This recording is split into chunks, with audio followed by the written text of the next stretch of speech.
Assalamualaikum warahmatullahi wabarakatuh.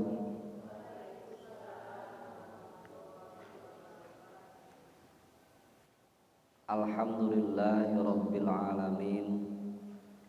Wabihi nasta'inu ala umuri dunya waddin.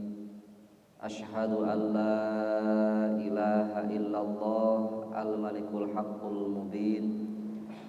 Wa ashhadu anna Muhammadan abduhu wa rasuluhu shadiqul wa'dil amin. Allahumma salli ala sayyidina Muhammadin wa ala alihi wa sahbihi ajma'in wa man tabi'ahum bi ihsanin ila yaumiddin, amma ba'du. Ayyuhal hadirun rahimakumullah, usi nafsi wa iyyakum bitaqwallah. Ittaqullaha haqqa tuqatih wa la tamutunna illa wa antum muslimun. Qala Allah ta'ala fi kitabihil karim, a'udzu billahi minasy syaithanir rajim. Bismillahirrahmanirrahim. Wa ani'buduni hadza shirathun mustaqim. Shadaqallahul azim.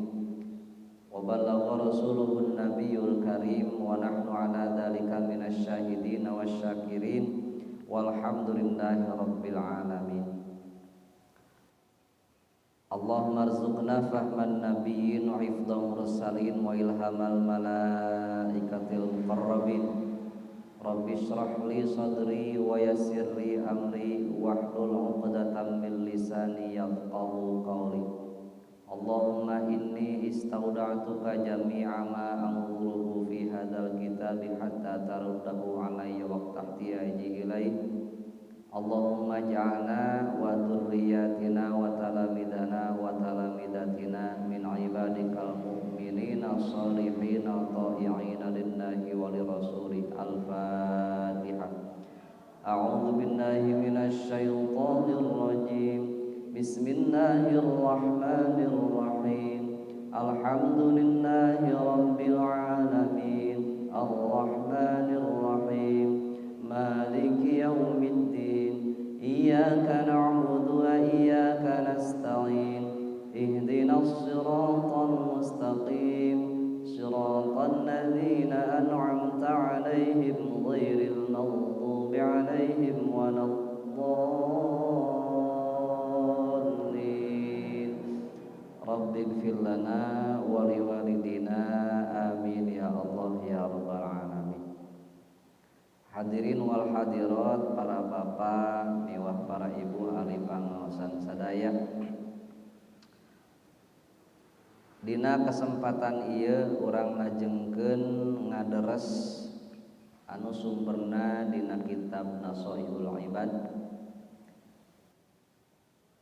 maqalah katilu katampi ti Abu Bakar As-Siddiq radhiyallahu anhu.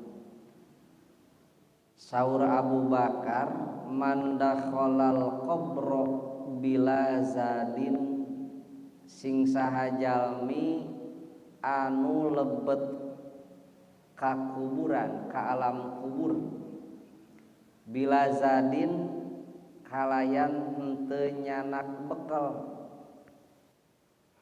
Naon bekal anu dicanak urang sadaya ka alam kubur?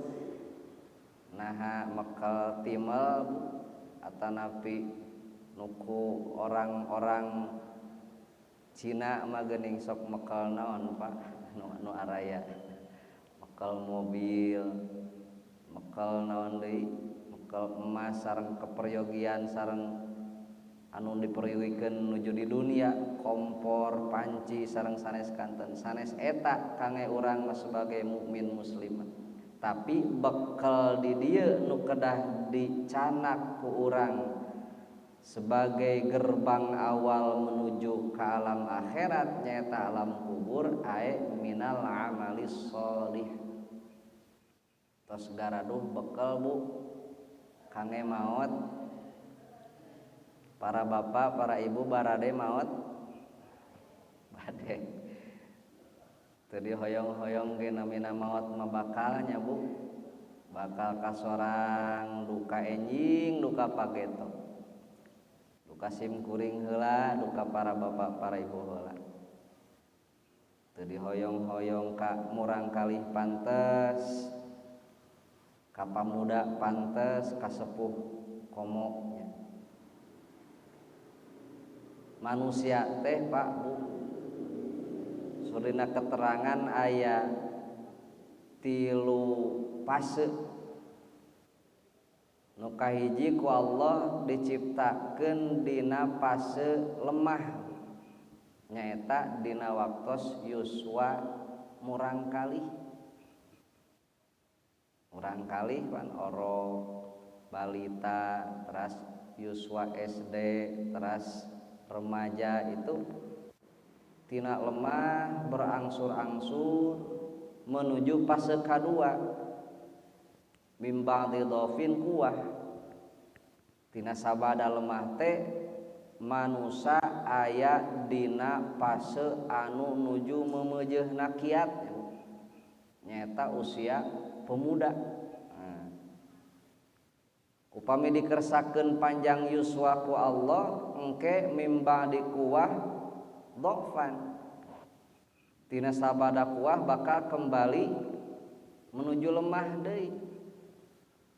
Nyata jalmi anu surpariposna lansia nya.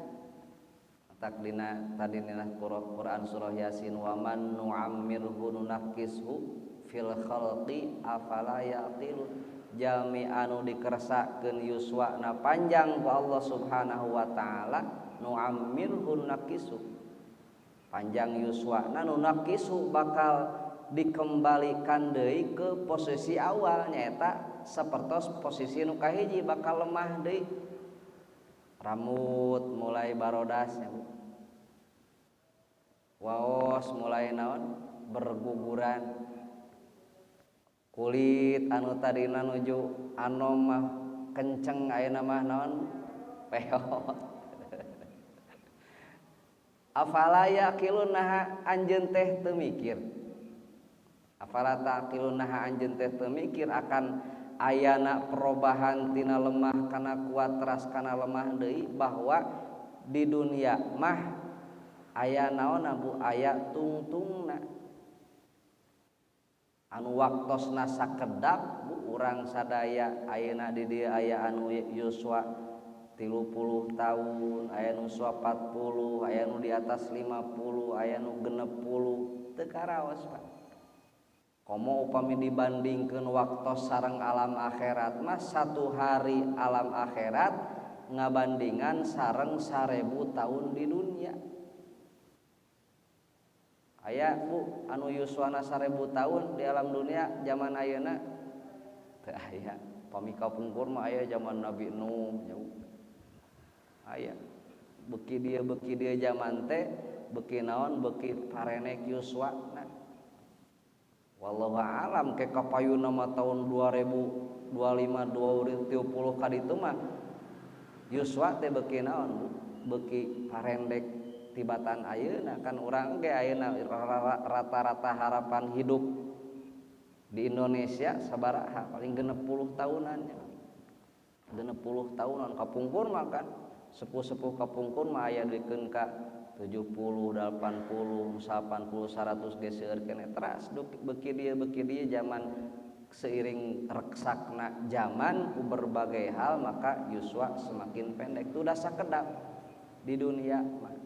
Tah waktos anu sakedap ieu kedah dijantenkeun momen kesempatan kangge urang sadaya da urang mah jalmi iman ngempelkeun saseueur-seueurna pibekeleun candakeun kangge urang jaga di alam anu sesungguhna di lemur urang anu sesungguhna da urang yakin tos terang sadaya di ieu alam dunia mah mung sekedar melintas nyebrang gitu ngumbara suatu saat isuk ninggeto urang bakal mulih ka lemur urang anu saleresna nyaeta lemur akhirat.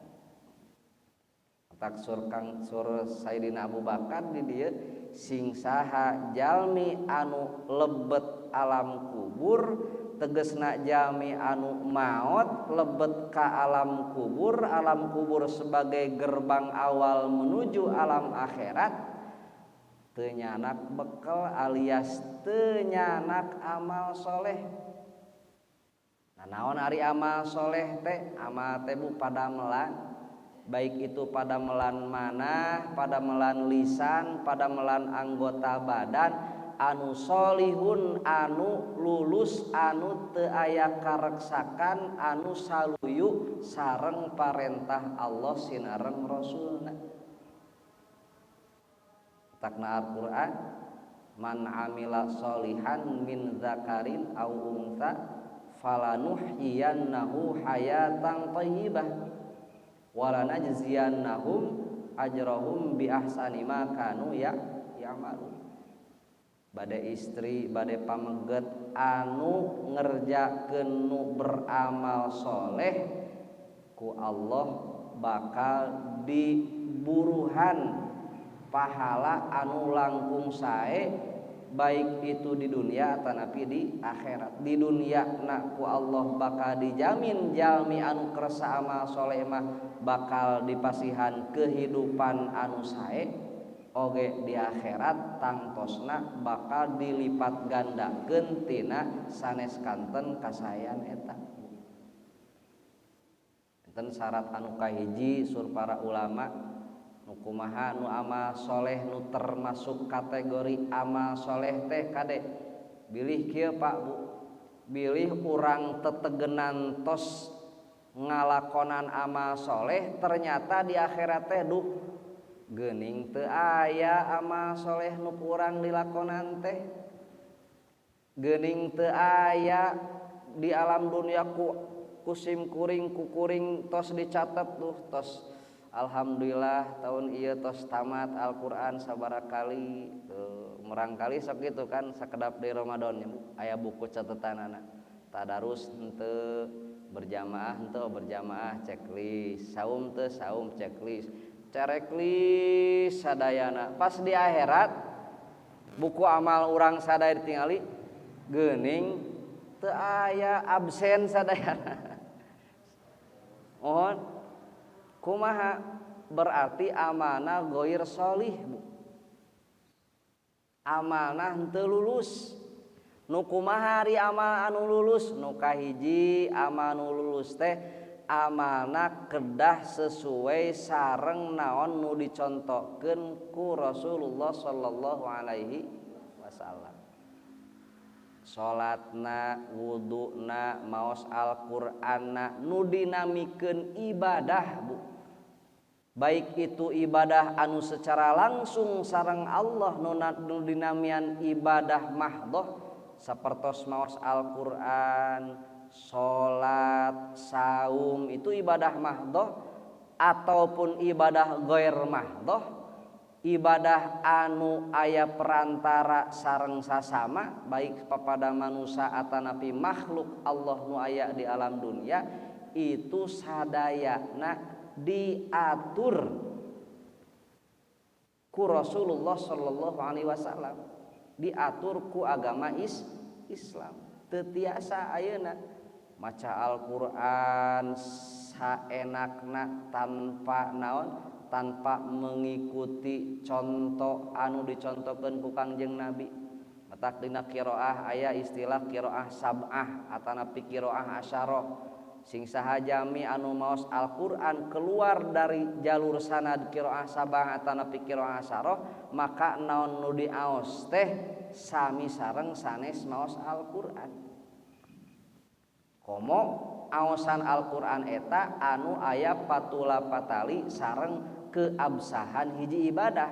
Contoh maos Al-Qur'an, maos surah Al-Fatihah dina salat. Upami teu leres maca Al-Qur'anna dina hartos teu leres teh matak mempengaruhi kana ngarobih kana makna lahanna lahan jali sehingga kiroahna aosanana henteu sesuai sareng naon nu dicontohkeun ku Rasul atuh rukun maos Fatihahna oge teu leres kumargi rukunna teu sah salatna ge teu sah.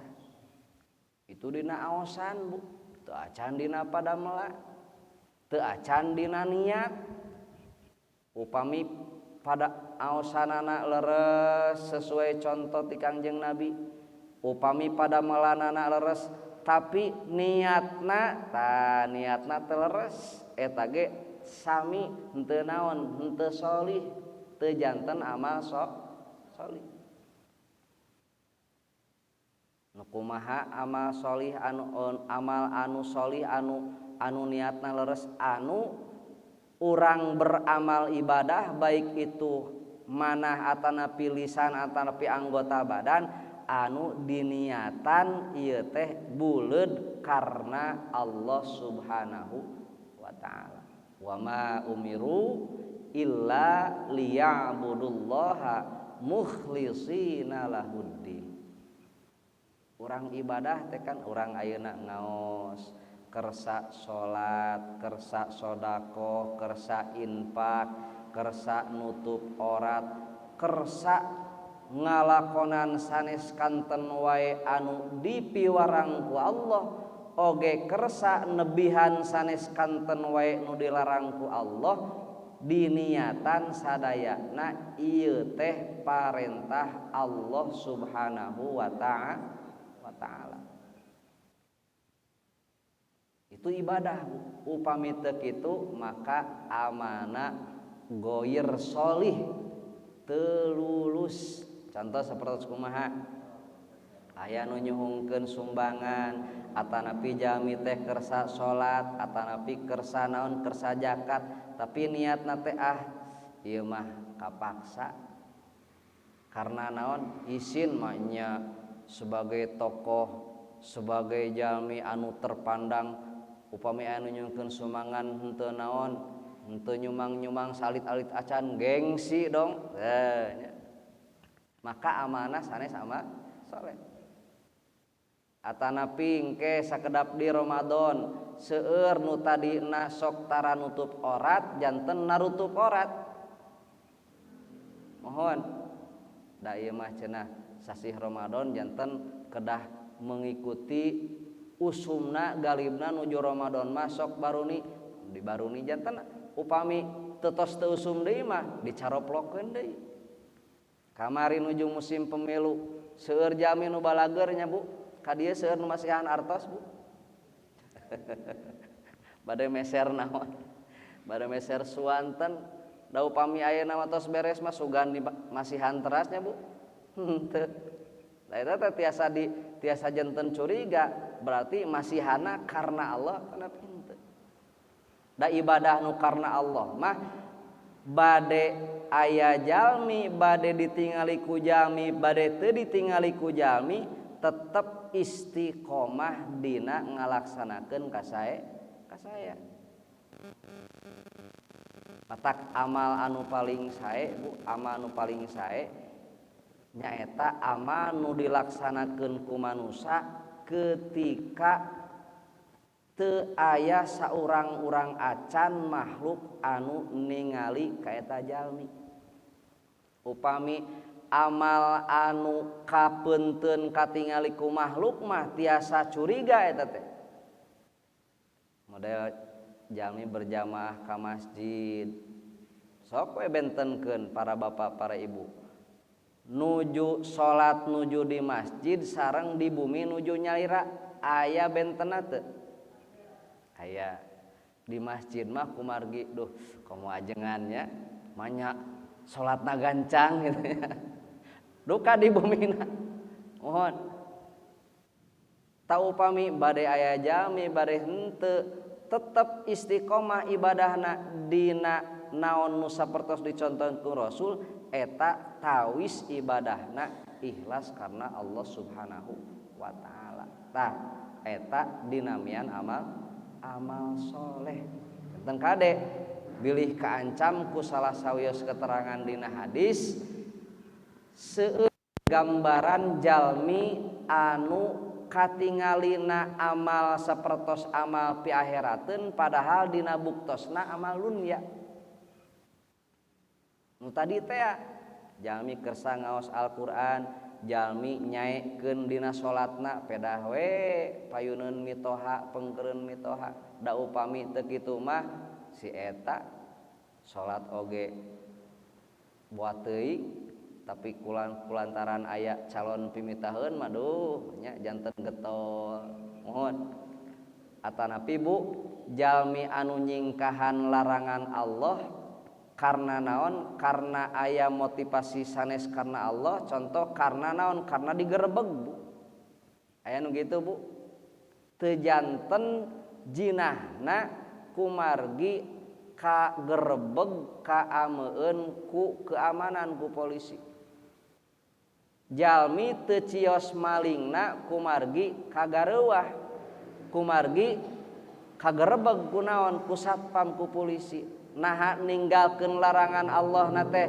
eta teh ladang murni karena Allah atapi kapaksa karena aya tekanan ti jalmi Bu upami jalmi teu kersa teu janten dina nyorang larangan Allah karena aya tekanan ti makhluk karena salian ti Allah berartos eta nyingkahan laranganana sanes karena Allah sanes takwa teh tak definisi takwa tinggal Ibu definisi takwa imtithalu awamirillah wajtinabun nawahi imtithal teh melaksanakan bari motivasina estu buleud karena Allah sebab belum tentu melaksanakan aya nu melaksanakan karena Allah aya nu melaksanakan henteu karena Allah upami kecapna teu ku imtithal misalkan ku fa'lu awamirillah meskipun fa'lu sareng naon sareng imtithal sama-sama hartosna teh mengerjakan melaksanakan tapi dina definisi takwa naon imtithal melaksanakan bari ngalaksanakeun eta murni buleud karena Allah Subhanahu wa taala wajtinabun nawahi henteu watarku nawahi definisi ulama dina ngadefinisian tawakku imtithal sareng ijtinab upami imtithal ngalaksanakeun karena Allah upami ijtinab nyata naon ninggalkeun bari motivasina sami karena Allah namanya we disebat naon takwa tak kahade saur tadi ketika urang beramal nu kahiji kahade amalna sing sesuai sareng contoh qul in kuntum tuhibbunallah fattabi'uni maka tingali tuturkeun kami sur Kangjeng Rasul sur Allah anu aya dina Al-Qur'an tuturkeun kami nyata kasaha ka Kanjeng Rasul ibadahna kedah sesuai sareng contoh baik dina ibadah mahdho atawa ghair mahdho oge kade niatna kedah buleud karena Allah neme eta dinamian amal soleh bilih tadi kitunya Bu di akhirat teh duh Gusti abdi mah mana geuningan amal-amal dikerjakeun ku abdi teh geuning teu aya kosong molongpong bilih ikhlas mah ikhlas tapi naon bentuk ibadahna henteu cumpon syarat sareng rukun anu sesuai sareng fikih eta peryogina ilmu teh eta nya Bu peryogina ilmu teh margi upami urang teu terang ilmuna contoh maos Al-Qur'an wudu anu leres salat anu leres zakat anu leres munggah haji atanapi umroh anu leres upami henteu disarengan sareng ilmuna maka anu dilakonan teh kaya-kaya naon kaya-kaya teu aya kaya-kaya teu aya bakal hanya akal engkenya Bu bakal hanya akal tasur Sayyidina Abu Bakar sing saha jalmi anu lebet ka alam kubur bila zadin kalayan henteu nyandak bekel apakah emang henteu ngalaksanakeun amal sama sekali apakah di dunia melaksanakan mamung henteu cumpon dua syarat anu tadi teu sesuai sareng contoh ti rasulna oge amanah teu ikhlas. Maka jalmi anu kitu sur Sayyidina Abu Bakar fakaan nama rokibal bahro bila safinatin, kaya eta jalmi menyeberangi lautan, mengarungi lautan bila safinatin bari henteu ngange parahu. Lautan Bu sareng situ, sareng danau, sareng balong ageung mana Bu? Ageung lautan tangtos sur pariposna satungtung deuleu nya. Urang upami ka lautan bayangkeun upami nyebrang. Kan di alam kubur teh kitu Bu. Di alam kubur teh urang ketika lebet ka alam kubur ngantosan dugikeun ka yaumus saah, hancurna alam semesta nyaeta ku ditiup sangkakala malaikat Israfil anu kasabarji nu kahiji. Hancurna alam semesta, the end of the world. Ke gunyulang genyolongna ketika yaumus saah hancurna alam semesta tong bororaah anu nuju aya keneh harita jalmi-jalmi kafir anu hanya mengalami yaumus saah hancurna alam semesta, jalmi-jalmi anu tos maot oge anu tos puluhan tahun, ratusan tahun, bahkan ti zaman Kangjeng Nabi Adam mula itu ngaraoskeun kana naon gunylang genjlongna naon yaumus saah, bakatku dahsyatna hancurna alam semesta. Tangke sapertos alam semesta aya jarak deui 40 tahun nemeting pecenghul yaumul kiamah ditiupna trompet anu kasabarji anu kadua sangkakala anu kadua. Tang tadi dina Al-Qur'an anu diaos nih qalu ya wailana man ba'atsana mim marqadina, tina maot anu sapertos naon nu sapertos naon tidur nu sapertos bobo digugahkeun geuningan hudang deui ieu teh. Hadza ma wa'adar rahman wa sadaqal mursalun. Duh leres pisan anu dijanjikeun ku Allah oge anu tos dikabarkeun ku Kangjeng Rasul teh. Ta urang sing iman, sing yakin ayana hari akhir, ayana poe akhir.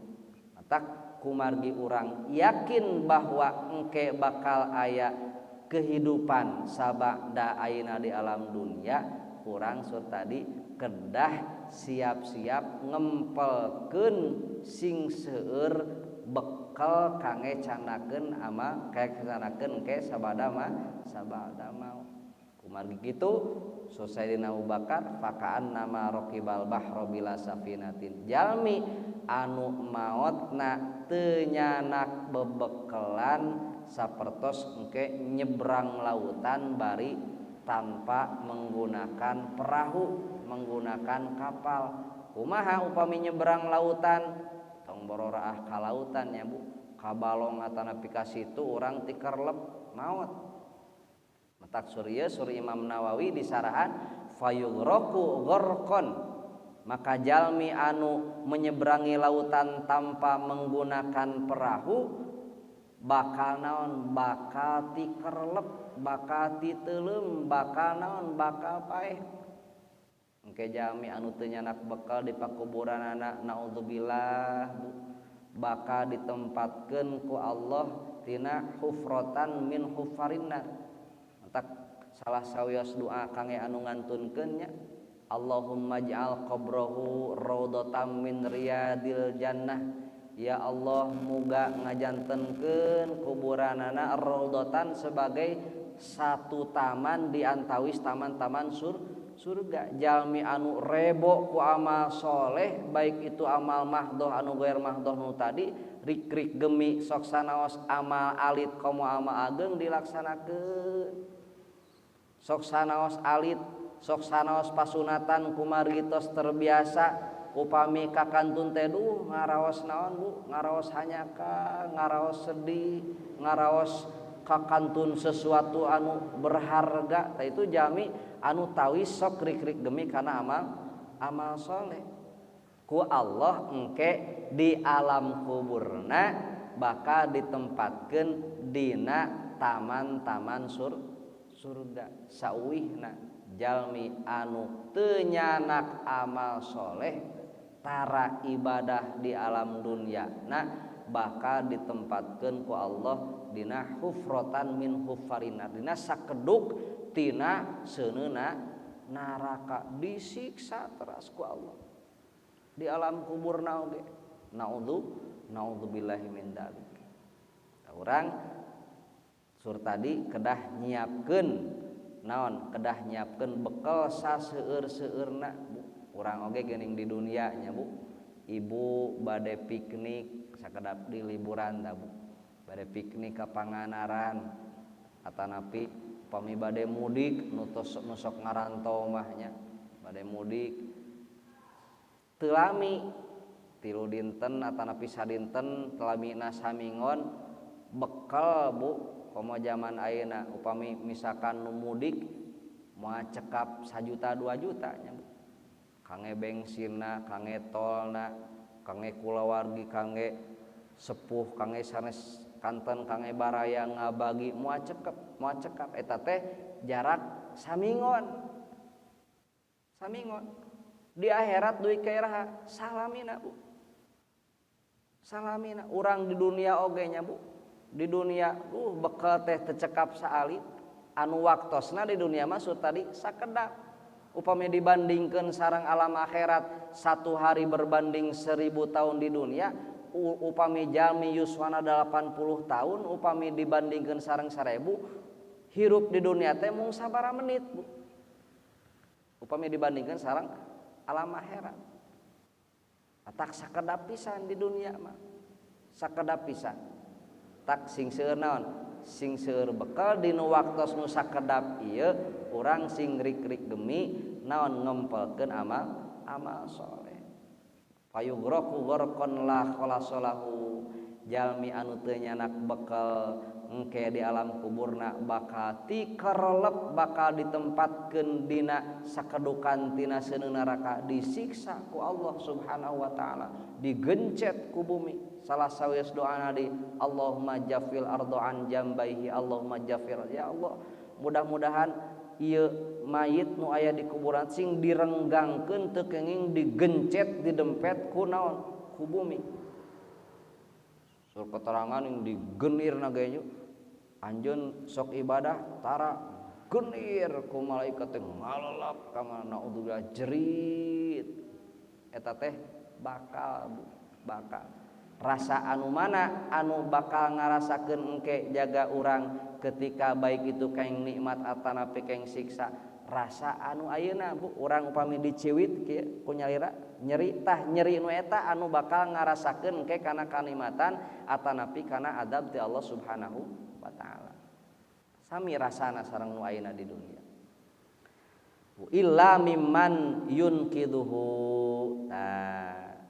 Sayyidina Syekh Nawawi Al-Bantani jalmi anu teu nyanak bekal maka bakal tikarelep dina hartos bakal disiksa moal salamet illa mimman yunqidhu kajabi disalametkeun ku jalmi anu tiasa nyalametkeun ka eta jalmi anu nuju kekerlepan jalmi anu nuju kekerlepan kan Bu tulung abi tikarelep wah tos buria buncelik nya socana Bu sim kuring Bu kapungkur kantos nuju alit keneh ti kunculung Bu kana sungai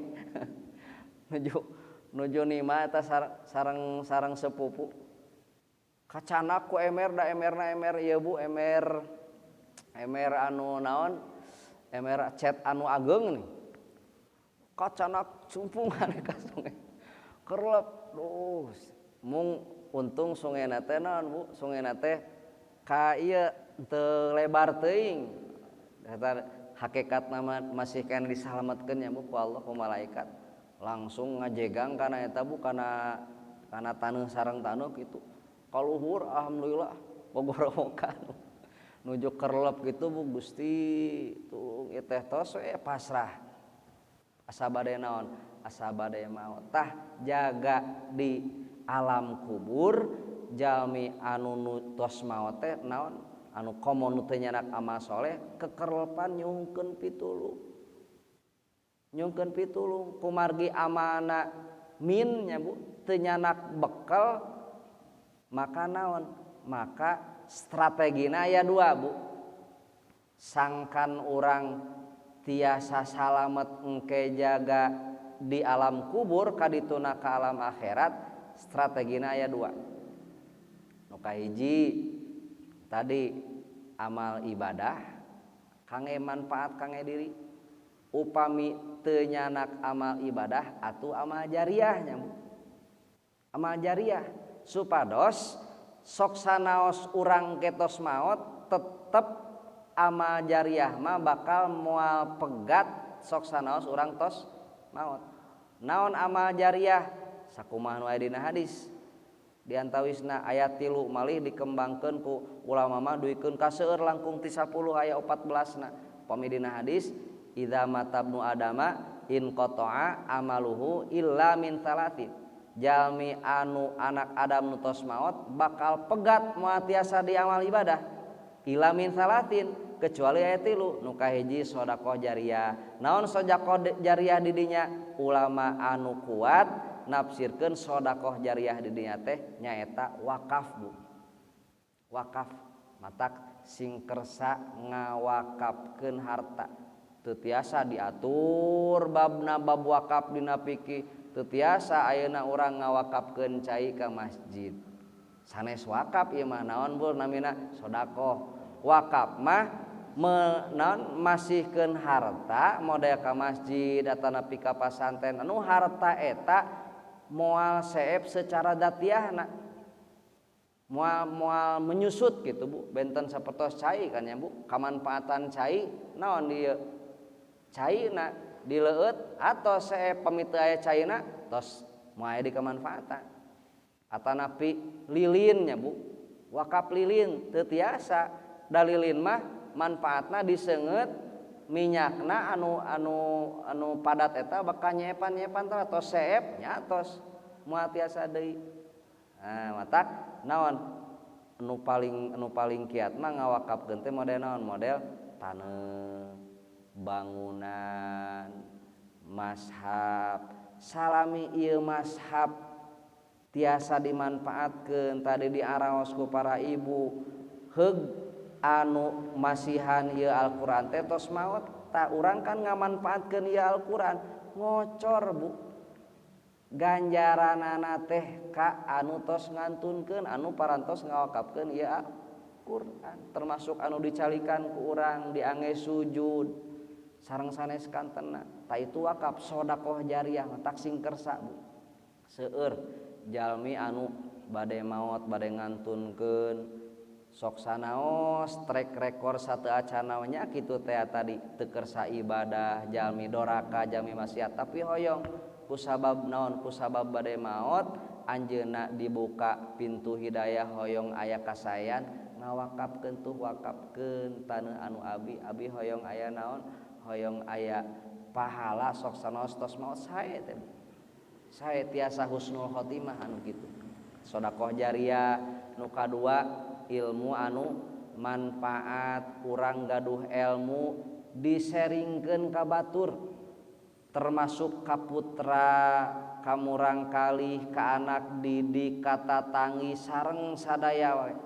termasuk ayeuna media sosial urang gaduh naon gaduh sarana gaduh ilmu sehingga misalkan ku urang teh dipasihkeun ilmu contoh alif-alifannya Bu nu tadina ieu jalmi teh teu tiasa maos Al-Qur'an syariat diwurukan ku urang duikeun ka ieu teh tiasa ngos Al-Qur'an heug nu ngawuruk teh tos maot ieu ngamalkeun bacaan anu tadi diwurukeun bakal ngalir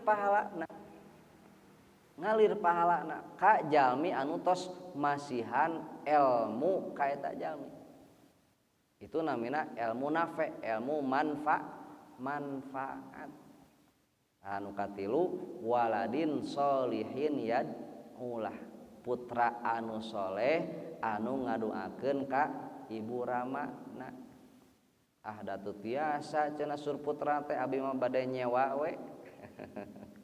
Supaya musimnya Bu di kota anu kitu. Sepuhna ngantunkeun kumargi murang kalihna teu aya nu tiasa maos Quran nyewa santri. Muruhkeun samingon pangaoskeun di alam kubur kumaha hukum fikih tiasa Bu. Tiasa mung langkung sae naon Bu? Manya bade nyewa wae atunya. Bade nyewa wae. Urang nu soleh makan kurang teu kedah tiap tosna tepan wae, teu kedah tiap pangaosan samingon sakali atanapi dina tiap pangaosan wae. Urang tiap emut nuju naon nuju di bumi, nuju kana kendaraan, nuju di mana wae, emut ka sepuh nu tos ngantunkeun lahul Fatihah. Atanapi urang gaduh naon, gaduh tuangeun heug misalkan karesepna nya Bu. Disodakekeun ka nu sanes mudah-mudahan mithil ganjaran tina sodakoh abdi tina amaliyah ieu abdi mudah-mudahan mithil ganjaranna sing dugi ka almarhumah dugi eta teh Bu.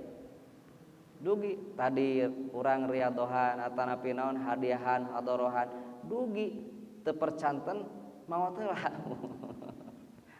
Eta diantawisna tilu oge seueur dikembangkeun seueur para ulama nu sanesna. Misalkan ibu atanapi para bapak gaduh naon gaduh sumur mah sumur ngadamel sungai ieu mah mangga manfaatkeun cairna kangge kamaslahatan masyarakat eta ge Bu sok sanaos nu ngantun nu ngadamelna tos maot bakal naon salami eta cai dimanfaatkeun kana kasaean bakal ngocor ganjaranana pepelakan tangkal kalapa sanes kanten nu tiasa dimanfaatkeun dalam jangka panjang heug anu soda anu jariahna tos naon tos ngantun eta teh ngocor.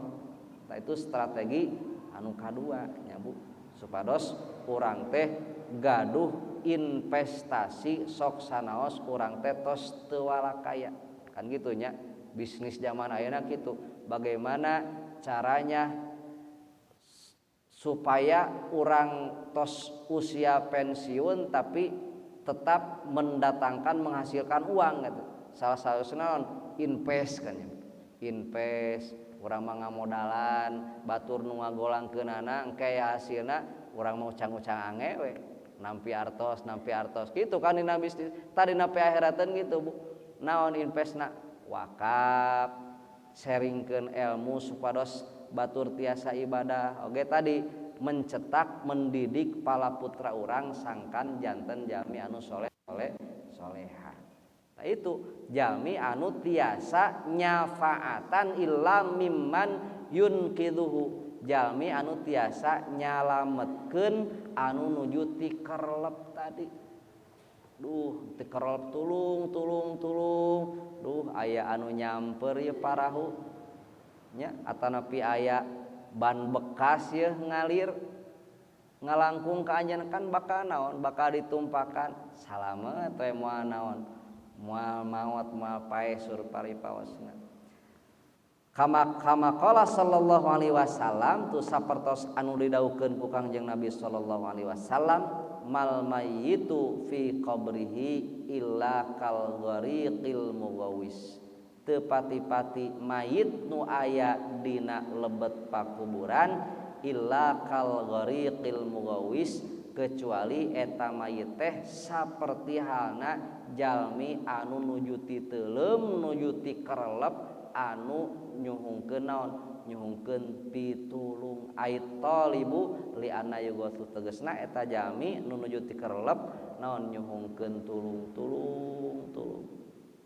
taksur surpun guru doa tinu hirup itu manfaat pisan keur almarhum almarhumah anu aya di alam kubur malih sur sapali ulama gambaran jalmi anu maoskeun sholawat upami urang ngalangkung ka pakuburan itu sapertos naon sapertos hayam anu ngahakanan dahareun nya ngahakanan tuangeun anu diawurkeun mau sholawat Allah pami urang ngalangkung ka pakuburan ya non ya ahlal kubur ya ahlad diyar antum lana salaf wa nahnu insyaallah bikum lahikun. Allahumma sholli ala sayyidina Muhammad. Itu teh manfaat. Mudah-mudahan anu nuju aya di pakuburan ieu ahli kubur nu dieu sing dihapunten sandi ngadoakeun itu dugi insyaallah. Tah mudah-mudahan kurang sadaya sing dipasihan hidayah sinereng taufik Allah Subhanahu wa taala sebagai jalmi anu mukmin anu percanten ayana kehidupan sabada maut, maka urang sayogyana dina waktos anu sakedap ieu di dunia ieu sing tiasa rik-rik gemi ngumpulkeun amal-amal kasaya. Sakitu anu tiasa kapiatur hapunten kakirangan kalangkunganana anu leresna ilmu ti Allah anu lepatna tina kabodohan seueur. Hapunten anu kasuhun billahi hidayah wat taufik. Wassalamualaikum warahmatullahi wabarakatuh.